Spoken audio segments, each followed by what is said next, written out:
자, 이번에는 예외 처리에 대해서 알아볼 건데, 자, 근데 그 전에 이제 제가 보니까, 제가 요거 위치를 바꿨더라고요. 얘가 먼저 이제 실행이 된 다음에 만약에, 그러니까 디테일 아이디 4번 입력했을 때 요건 없는 거잖아요. 그죠?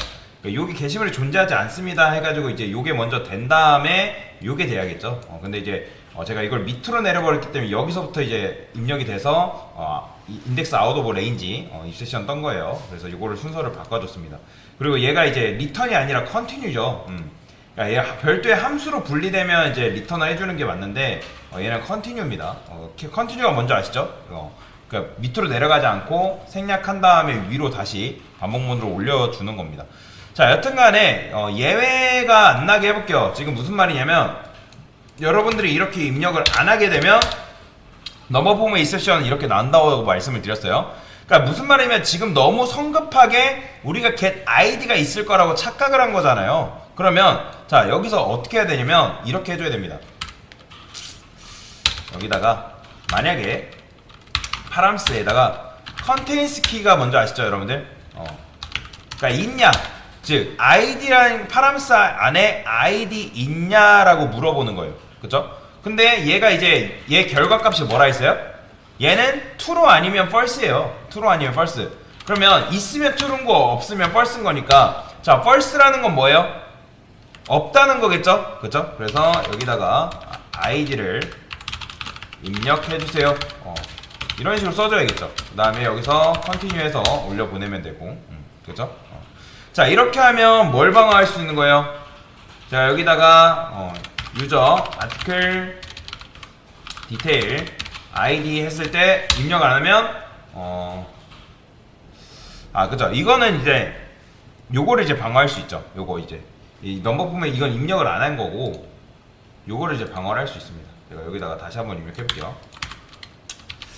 id는 뭐 1.1 이런 식으로 1.1이 1. 자, 1 입력하면 이거는 뭐 잘 나오겠죠. 근데 제가 id가 없어요. 그러면 id 입력해주세요 나오는 거죠. 그러니까 제대로 입력을 안 했기 때문에 id 입력해달라고 이런 식으로 나오는 거죠.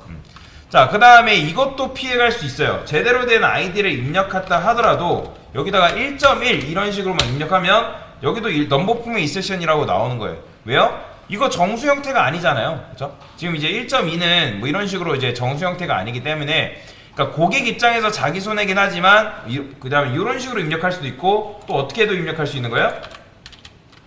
뭐 디테일 한 다음에 id는 뭐 1번 이런 식으로도 입력할 수 있는 거잖아요. 그죠? 그러니까 이런 경우에는 제대로 이제 프로그램 터지는 게 아니라 숫자 형태로 입력해달라고 하는 게 좋겠죠. 그죠? 그냥 프로그램 터지는 걸 보여주는 것보다 이런 식으로 정중하게 얘기를 해주는 게 좋다라는 거예요.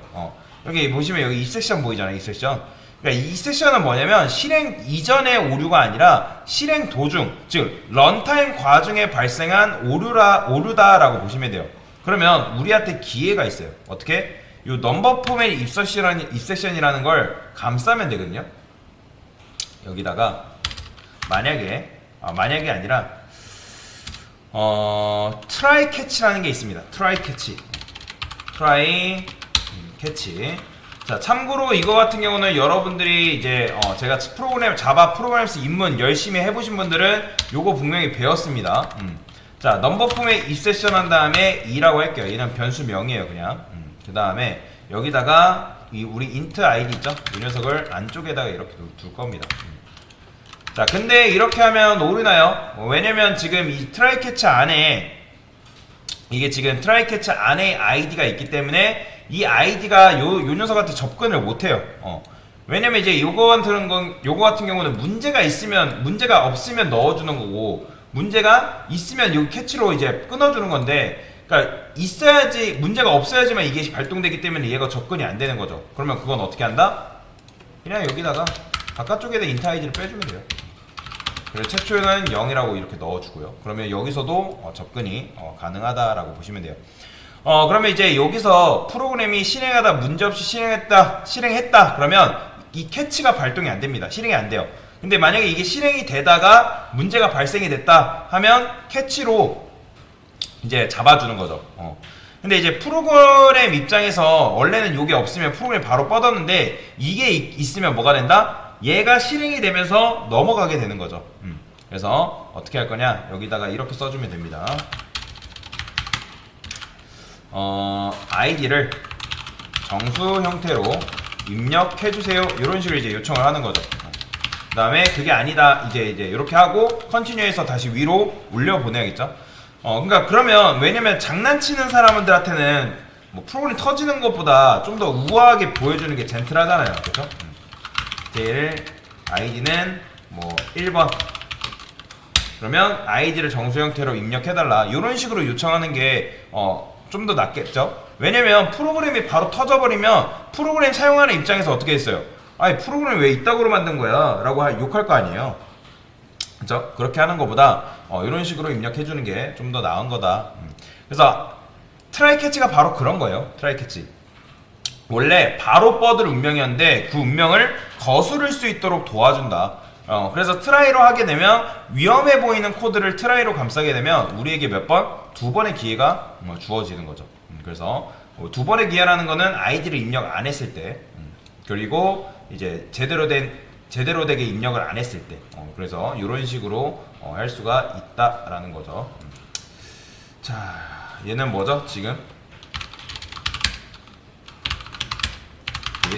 얘들은 입력된 아이디에 대해서 유효성 체크를 하겠습니다.